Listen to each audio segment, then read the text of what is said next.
ഇനി കോസ്റ്റ് യൂണിറ്റും കോസ്റ്റ് സെന്ററും തമ്മിലുള്ള ഡിഫറൻസിനെയാണ് നമ്മൾ പറയുന്നത്. സോ ഫസ്റ്റ് പറയണത് cost centre is a segment of an organisation for which cost are accumulated. നമ്മൾ നേരത്തെ പറഞ്ഞു ഒരു ഏത് ഇതിന് എഗെയിൻസ്റ്റ് ആയിട്ടാണോ കോസ്റ്റുകൾ അക്യൂമുലേറ്റ് ചെയ്ത് വരുന്നത്, ഏതിന് എഗെയിൻസ്റ്റ് ആയിട്ടാണോ കോസ്റ്റുകൾ ചാർജ് ചെയ്യുന്നത്, അതിനാണ് നമ്മൾ കോസ്റ്റ് സെന്റർ എന്ന് പറയും. പക്ഷെ കോസ്റ്റ് യൂണിറ്റ് എന്ന് പറഞ്ഞാൽ കോസ്റ്റ് മെഷർ ചെയ്യുന്ന ഒരു യൂണിറ്റ്, എക്സ്പ്രസ് അസേർട്ടൺ ചെയ്യുന്ന ഒരു യൂണിറ്റ് മാത്രമാണ്. ഇനി the concept of cost centre is used for accumulation and control of cost. അപ്പൊ കോസ്റ്റ് ജനറേറ്റ് ചെയ്യപ്പെടുന്ന സെന്ററുകളാണ് കോസ്റ്റ് സെന്റർ എന്നുള്ളത് കൊണ്ട് കോസ്റ്റ് അക്യൂമുലേറ്റ് ചെയ്യും കോസ്റ്റ് കൺട്രോൾ ചെയ്യാൻ നമ്മൾ കോസ്റ്റ് സെന്ററിനെയാണ് ശ്രദ്ധിക്കേണ്ടത്. പക്ഷെ കോസ്റ്റ് യൂണിറ്റ് എന്ന് പറഞ്ഞാൽ കോസ്റ്റ് അസേർട്ടേൺ ചെയ്യാൻ വേണ്ടി മാത്രം ആണല്ലോ. ഇത്ര യൂണിറ്റിൽ എക്സ്പ്രസ് ചെയ്യുന്നു, അപ്പൊ അവിടെ അസേർട്ടേൺ മാത്രമേ ഉള്ളൂ. പക്ഷെ കോസ്റ്റ് എത്ര അക്യൂമുലേറ്റ് ചെയ്യുന്നു, അതെങ്ങനെ കൺട്രോൾ ചെയ്യാം എന്ന് നോക്കുന്നത് കോസ്റ്റ് സെന്റർ ആണ്.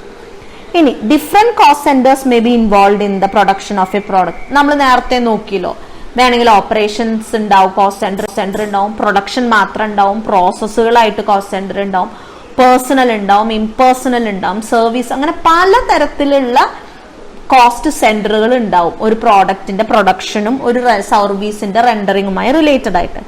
പക്ഷേ യൂണിറ്റ് ഓഫ് കോസ്റ്റ് ഒന്നേ ഉണ്ടാവുള്ളൂ. പ്രൊഡ്യൂസ് ചെയ്യുന്ന പ്രോഡക്റ്റ്, ഒരു പ്രോഡക്റ്റിന് ഒരു യൂണിറ്റ് ഓഫ് ഉണ്ടാവുള്ളൂ. പഞ്ചസാര ആണെങ്കിൽ ടണ്ണ്, പെയിന്റ് ആണെങ്കിൽ ലിറ്റർ. ഓരോ പ്രോഡക്റ്റിന് ഒരു കോസ്റ്റ് യൂണിറ്റ് മാത്രമേ ഉണ്ടാവുള്ളൂ.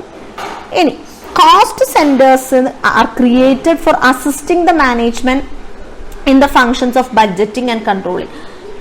ബഡ്ജറ്റിങ്ങിനും കൺട്രോളിങ്ങിനും സഹായിക്കാൻ വേണ്ടിയിട്ടാണ് സത്യം പറഞ്ഞ കോസ്റ്റ് സെന്റേഴ്സ് ഉള്ളത്. കാരണം ഈ കോസ്റ്റ് സെന്റേഴ്സിനാണല്ലോ നമ്മൾ കോസ്റ്റ് ചാർജ് ചെയ്യുന്നത്. അപ്പൊ കോസ്റ്റ് ചാർജ് ചെയ്യുന്നത് കോസ്റ്റ് സെന്റേഴ്സിനായതുകൊണ്ട് അക്യൂമുലേഷനും കൺട്രോളും അവിടെ നടത്താം എന്നുള്ളത് കൊണ്ട് ബഡ്ജറ്റിങ്ങും കൺട്രോളിങ്ങും നടത്തുന്നത് സെന്റേഴ്സിലാണ്. പക്ഷെ കോസ്റ്റ് യൂണിറ്റ് ബഡ്ജറ്റിങ്ങിനോ കൺട്രോളിങ്ങിനോ അത് എക്സ്പ്രസ് ചെയ്യാനും കോസ്റ്റ് അസേർട്ടേൺ ചെയ്യാനും മാത്രം. No relation between the cost unit and ബഡ്ജറ്റിങ്ങിനോ അല്ലെങ്കിൽ കൺട്രോളിങ്ങിന്റെയോ ടെക്നിക്ക് അല്ല. ഇനി കോസ്റ്റ് സെന്റർ ഫോർമുലേറ്റ് ചെയ്യുന്നത് നമ്മുടെ പ്രൊഡക്ഷൻ പ്രോസസ്സിന്റെ നേച്ചറും ടെക്നിക്സും ഓർഗനൈസേഷന്റെ സൈസ്, ഓർഗനൈസേഷന്റെ സ്ട്രക്ചർ ഒക്കെ വെച്ചിട്ടാണെങ്കിൽ കോസ്റ്റ് യൂണിറ്റ് ഫൈനൽ പ്രോഡക്റ്റിന്റെ നേച്ചറും നിലവിലുള്ള ട്രേഡ് പ്രാക്ടീസസിന്റെയും അനുസരിച്ചിട്ടാണ് നമ്മുടെ കോസ്റ്റ് യൂണിറ്റ് ഡിസൈഡ് ചെയ്യുക. അപ്പൊ ഇത് രണ്ടും രണ്ടാണ്, തമ്മിൽ റിലേഷൻ ഇല്ലാത്തതാണ്. എങ്കിൽ പോലും ഇത് രണ്ടും, ഇതിന്റെ രണ്ടിന്റെയും സെലക്ഷൻ കോസ്റ്റ് അക്കൗണ്ടിങ്ങിൽ വളരെ ഇമ്പോർട്ടന്റ് ആണ്. അപ്പൊ ഏതൊരു centre in which cost accumulate ചെയ്യുന്ന സെന്ററിനെ അല്ലെങ്കിൽ കോസ്റ്റ് ചാർജ് ചെയ്യുന്ന സെന്ററിനെ നമ്മൾ കോസ്റ്റ് സെന്റർ എന്ന് പറയും. അക്യൂമുലേഷനും കൺട്രോളും ബഡ്ജറ്റിങ്ങും ഒക്കെ കോസ്റ്റ് സെന്റർ വഴിയാണ് പോസിബിൾ ആകുന്നത്. ഒരുപാട് കോസ്റ്റ് സെന്റർ ഉണ്ടാവും ഒരു പ്രോഡക്റ്റിന്റെ പ്രൊഡക്ഷനുമായി റിലേറ്റഡ് ആയിട്ട്. ഓർഗനൈസേഷന്റെ സ്ട്രക്ചറും സൈസും പ്രോസസ്സിന്റെ നേച്ചറൊക്കെ അനുസരിച്ചിട്ടാ കോസ്റ്റ് സെന്റർ ഡിസൈഡ് ചെയ്യും. പക്ഷെ യൂണിറ്റ് എന്ന് പറഞ്ഞാൽ അങ്ങനെയല്ല. നമ്മൾ കോസ്റ്റ് എക്സ്പ്രസ് ചെയ്യുകയും അസേർട്ടേൺ ചെയ്യുന്ന യൂണിറ്റ് ആണ് കോസ്റ്റ് യൂണിറ്റ്. അത് കോസ്റ്റ് അസേർട്ടേൺ ചെയ്യുക, എക്സ്പ്രസ് ചെയ്യുക, അത്രേ ഉള്ളൂ. ഒരു പ്രോഡക്റ്റിന് ഒരു കോസ്റ്റ് യൂണിറ്റേ ഉണ്ടാവുള്ളൂ. നിലവിലുള്ള ട്രേഡ് പ്രാക്ടീസും ആ പ്രോഡക്റ്റിന്റെ നേച്ചറും അനുസരിച്ചിട്ടാണ് നമ്മൾ കോസ്റ്റ് യൂണിറ്റ് ഡിസൈഡ് ചെയ്യുക. അപ്പൊ അതാണ് ഇത് രണ്ടും തമ്മിലുള്ള difference. Next elements of cost എന്നാണ്. അപ്പോൾ നമുക്കറിയാം, ഒരു പ്രോഡക്റ്റ് അല്ലെങ്കിൽ സർവീസ് ഡെലിവറി ചെയ്യാനോ അല്ലെങ്കിൽ ഉണ്ടാക്കാനോ ഇൻകർ ആവുന്ന കോസ്റ്റിനെ നമ്മൾ 3 എലമെന്റ്സ് ആയിട്ടാണ് മെയിൻലി ഡിവൈഡ് ചെയ്യുക. Material, labour, expense. അതിൽ മെറ്റീരിയലിൽ തന്നെ ഡയറക്റ്റ് ഉണ്ട്, ഇൻഡയറക്റ്റ് ഉണ്ട്. ലേബറിൽ ഡയറക്റ്റ് ഉണ്ട്, ഇൻഡയറക്റ്റ് ഉണ്ട്. എക്സ്പെൻസിൽ ഡയറക്റ്റ്, ഇൻഡയറക്റ്റ്. ഈ ഇൻഡയറക്റ്റ് എക്സ്പെൻസസിനെ നമ്മൾ വീണ്ടും ഫാക്ടറി, ഓഫീസ്, സെല്ലിംഗ്, ഡിസ്ട്രിബ്യൂഷൻ ഈ രീതിയിൽ ഡിവൈഡ് ചെയ്യുന്നുണ്ട്. അപ്പോൾ ഈ ഒരു ഫിഗറാണ് എലമെന്റ്സ് ഓഫ് കോസ്റ്റ് എന്ന് പറഞ്ഞിട്ട് നിങ്ങൾ മനസ്സിലാക്കേണ്ടത്. ഓക്കെ, നെക്സ്റ്റ് എലമെന്റ്സ് ഓഫ് കോസ്റ്റിൽ നമ്മൾ ഓരോന്നും നോക്കാൻ പോവാണ്. അപ്പോൾ ആദ്യം വരുന്നത് മെറ്റീരിയൽസ് ആണ്. അപ്പോൾ matter or substance from which the product is made, അതാണല്ലോ മെറ്റീരിയൽ. ഏതൊരു വസ്തുവിൽ നിന്നാണ് ഒരു പ്രോഡക്റ്റ് ഉണ്ടാക്കുന്നത്, ആ വസ്തുവിനെയാണ് നമ്മൾ മെറ്റീരിയൽ എന്ന് പറയുന്നത്. അത് റോ മെറ്റീരിയൽ ആവാം, അല്ലെങ്കിൽ പ്രോസസ്ഡ് ഫോമിലുള്ള ഏതെങ്കിലും ഒരു മെറ്റീരിയൽ ആവാം. ഇത്തരം മെറ്റീരിയൽസിനെ നമ്മൾ രണ്ടായിട്ട് ഡിവൈഡ് ചെയ്യും, ഡയറക്റ്റ് മെറ്റീരിയൽസും ഇൻഡയറക്റ്റ് മെറ്റീരിയൽസും. Direct materials are those materials which can conveniently be identified with and allocated to a particular job, product or process. എന്ന് വെച്ചാൽ ഏതൊരു മെറ്റീരിയൽ ആണോ ഫിനിഷ്ഡ് ഗുഡ്സിന്റെ ഭാഗമാകുന്നത്. ഇപ്പൊ എക്സാമ്പിൾ പറയുകയാണെങ്കിൽ ഷൂസ്, അതിന്റെ മെറ്റീരിയൽ ആണ് ലെതർ. അപ്പൊ ഷൂവില് മുഴുവൻ ലെതർ തന്നെയാണ്. അതുപോലെ ഗാർമെന്റ്, ഇപ്പൊ ഒരു തുണി, അതൊരു ഡ്രസ്സില് ക്ലോത്ത് എന്ന് പറയുന്നത് മെറ്റീരിയൽ ആണ്. ടിംബർ, ഫർണിച്ചറിൽ ടിംബർ റോ മെറ്റീരിയൽ ആണ്. ജ്വല്ലറിയിൽ ഗോൾഡും സിൽവർ, ബ്രിക്കില് ക്ലേ. അപ്പൊ ഇതൊക്കെ ഡയറക്റ്റ് മെറ്റീരിയൽ, കാരണം ആ പ്രോഡക്റ്റ് ഉണ്ടാക്കിയിരിക്കും. അപ്പൊ നമുക്ക് വളരെ കൺവീനിയന്റ് ആയിട്ട് ആ പ്രോഡക്റ്റിനോടോ അല്ലെങ്കിൽ ആ പ്രോസസ്സിനോടോ ആ ജോബിനോടോ നമുക്ക് എന്ത് ചെയ്യാം, ഈ മെറ്റീരിയലിനെ ഐഡന്റിഫൈ ചെയ്യാം, അലോക്കേറ്റ് ചെയ്യാം. അങ്ങനെ വരുന്നതാണ് ഡയറക്റ്റ് മെറ്റീരിയൽ. അപ്പൊ ഇൻഡയറക്റ്റ് മെറ്റീരിയൽ എന്ന് പറഞ്ഞാൽ എന്താ, ഇങ്ങനെ which cannot be conveniently identified with a particular product, job or process. Example പറയുകയാണെങ്കിൽ കോട്ടൺ വേസ്റ്റ്, അത് എല്ലാ മെഷീൻസും ക്ലീൻ ചെയ്യാനായിട്ട് ഉപയോഗിക്കുന്ന ഒരു സാധനമാണ് അല്ലെ. അത് ഇന്ന പ്രോഡക്റ്റ് ഉണ്ടാക്കുന്ന ഇന്ന മെഷീൻ എന്ന് നമുക്ക് പറയാൻ പറ്റില്ല. അതുപോലെ grease, lubricants, oil, consumables, coal, printing stationery materials, ഇതൊന്നും ഷൂ ഉണ്ടാക്കാനായിട്ട് ഇത്ര കോട്ടന്റെ വേസ്റ്റ് ഉപയോഗിച്ചു നമുക്ക് പറയാൻ പറ്റുമോ? പറ്റില്ല. പക്ഷെ ലെതർ ഇത്ര ഉപയോഗിച്ചു നമുക്ക് പറയാൻ പറ്റും. അപ്പൊ ഏതൊരു പ്രോഡക്റ്റിനോടോ ജോബിനോടോ പ്രോസസ്സിനോടോ വളരെ ഡയറക്റ്റ് ആയിട്ടും കൺവീനിയന്റ് ആയിട്ടും ഐഡന്റിഫൈ ചെയ്യാനും അലോക്കേറ്റ് ചെയ്യാനും പറ്റുന്ന മെറ്റീരിയൽസിനെ ഡയറക്റ്റ് മെറ്റീരിയൽസ് എന്നും, അങ്ങനെ പറയാൻ പറ്റാത്ത മെറ്റീരിയൽസിനെ ഇൻഡയറക്റ്റ് മെറ്റീരിയൽസ് എന്നും പറയും. ഇനി വരുന്നതാണ് ലേബർ, ആ ഹ്യൂമൻ എഫേർട്ട്. ഈ റോ മെറ്റീരിയൽസിനെ ഫിനിഷ്ഡ് ഗുഡ്സ് ആക്കാൻ ആവശ്യമായിട്ടുള്ള ഹ്യൂമൻ എഫേർട്ടിനെയാണ് നമ്മൾ ലേബർ എന്ന് പറയുക. ഈ ലേബറിനെയും നമ്മൾ ഡയറക്റ്റ് ഇൻഡയറക്റ്റ് എന്ന് ഡിവൈഡ് ചെയ്യുന്നുണ്ട്. ഡയറക്റ്റ് ലേബർ ഡയറക്റ്റ് മെറ്റീരിയൽ പോലെ തന്നെ which can be conveniently identified with a particular product, job or process.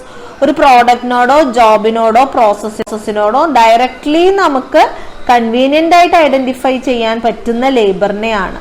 അതായത് ചുരുക്കി പറഞ്ഞാൽ ഈ റോ മെറ്റീരിയൽസിനെ ഫിനിഷ്ഡ് ഗുഡ്സ് ആക്കുന്ന പ്രോസസ്സ് ചെയ്യുന്ന ജോലിക്കാര്, അവർക്ക് കൊടുക്കുന്ന വേജസ്, അത് ഡയറക്റ്റ് ലേബർ ആണ്. നമുക്ക് ആൾക്കാർക്ക് അവർക്കുള്ള കൂലിയാണല്ലോ പൈസ ആയിട്ട് വരിക, അല്ലാതെ വെറുതെ ആൾക്കാരല്ലല്ലോ. അപ്പൊ വേജസ് ആണ് ഡയറക്റ്റ് ലേബർ വരിക. പക്ഷെ ഡയറക്റ്റ് ലേബർ എന്ന് പറയുമ്പോൾ ഈ ജോലി ഫിനിഷ്ഡ് ഗുഡ്സിനെ, റോ മെറ്റീരിയൽസിനെ ഫിനിഷ് ഗുഡ്സ് ആക്കുന്ന ആ ജോലി ചെയ്യുന്ന ആൾക്കാർക്ക് കൊടുക്കുന്ന വേജ്, അതാ ഡയറക്റ്റ് ലേബർ. അപ്പൊ ഇൻഡയറക്റ്റ് ലേബർ എന്ന് പറഞ്ഞാലോ ഇതുപോലെ നമുക്ക് പ്രൊഡക്ഷൻ പ്രോസസ്സിലേക്ക് ഡയറക്ട്ലി എൻഗേജ് ചെയ്യാനോ അലോക്കേറ്റ് ചെയ്യാനോ പറ്റാത്ത, ഐഡന്റിഫൈ ചെയ്യാനോ പറ്റാത്തത്, അത് നമുക്ക് എന്ത് ചെയ്യാൻ പറ്റില്ല എന്ന് പറഞ്ഞു കഴിഞ്ഞാൽ അത് ഇൻഡയറക്റ്റ് ആണ്. ഇപ്പൊ ക്ലീൻ ചെയ്യുന്ന ആൾക്കാർ, ഇൻസ്പെക്ടേഴ്സ്, ഫോർമാൻ, സ്റ്റോർ കീപ്പർ, സൂപ്പർവൈസർ, പ്യൂണ്, വാച്ച്മാൻസ്, ഇവർക്കൊക്കെ ഈ പറഞ്ഞ പോലെ ഇൻഡയറക്റ്റ് ലേബർ ആണ്. ഇവർക്ക് കൊടുക്കുന്ന ശമ്പളം ഇന്ന പ്രോഡക്റ്റിന് സൂപ്പർവൈസ് ചെയ്തു എന്ന് പറഞ്ഞിട്ടല്ല, അല്ലെങ്കിൽ ഇന്ന ഡിപ്പാർട്ട്മെന്റിന്റെ വാച്ച്മാൻ ആണെന്ന് പറഞ്ഞിട്ടല്ല. So it is indirect. ഇവർക്ക് കൊടുക്കുന്നതും സാലറി വേജ് ആണ്, പക്ഷെ ആ പ്രോഡക്റ്റ് ഉണ്ടാക്കാനായിട്ടുള്ള പ്രോസസ്സിലേക്കുള്ള ജോലിയല്ല ഇവർ നേരിട്ട് ചെയ്യണം. എന്നാൽ ആ ജോലിക്ക് സഹായകമായിട്ടുള്ള കാര്യങ്ങൾ തന്നെയാണ് ഇവരും ചെയ്യുന്നത്. So indirect labour.